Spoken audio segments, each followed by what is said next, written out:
কথায় কথায় সে আমারে বলতো পৃথিবীটা নাকি অনেক ছোট। আমি হাসতাম আর বলতাম তাহলে তোমার সাথে আমার দেখা হয় না কেন? সে বলতো পৃথিবীর সবকিছুই নাকি সময় মতো হয়, সময়ের আগে কেউ কিচ্ছু পায় না।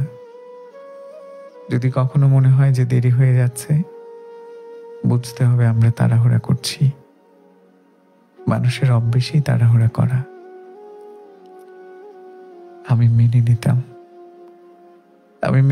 যেমন করে অবোধ শিশু মেনে নেয় ভাতের এই লোকমাটা মুখে নিলেই আকাশে উড়োজাহাজ দেখতে পাবে, অমন করেই মেনে নিতাম।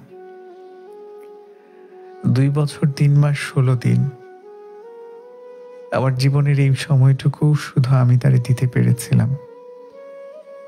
বিনিময়ে আমি পেয়েছিলাম অনেক স্মৃতি, স্বর্গের মতো ঘোর লাগা সময়, প্রচন্ড মায়ার ভীষণ খরার জীবনে দুপশলা বৃষ্টির মতো শুদ্ধতম ভালোবাসা।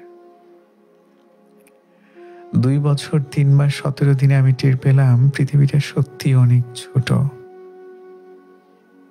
খবরের কাগজে নিহতের নামের জায়গায় তার নাম দেখে আমার পৃথিবীটা ভীষণ ছোট হয়ে আসলো। অথচ এই ছোট পৃথিবীতে তার সাথে আমার একবারের জন্য দেখা হয়নি। আমি হন্যে হয়ে শুধু নিথর দেহটাকে খুঁজে গিয়েছিলাম। প্রথম কিংবা শেষবারের মতো দেখতে চেয়েছিলাম তাকে। শেষমেশ ঠিকানা পেয়েছিলাম, কিন্তু অধিকারটুকু পাইনি। স্রষ্টা আমাকে তোমাকে দিয়েছিল, কিন্তু তোমাকে দেখার অধিকার দেয়নি। ইদানিং আমি টের পাই পৃথিবীটা সত্যি অনেক ছোট। এতটাই ছোট যে মাঝে মাঝে দম আটকে আসে আর মনে হয় পৃথিবীর বাইরে কি আমাদের কখনো দেখা হবে? বোধহয় হবে। আজকালের ভেতর দেখা হবে নাকি পরশু। আমার ভীষণ তাড়াহুড়া করতে ইচ্ছে হয়। একবার যে সময়ের কাছে হেরে গেছে, সে আর কখনো দেরি করতে চায় না।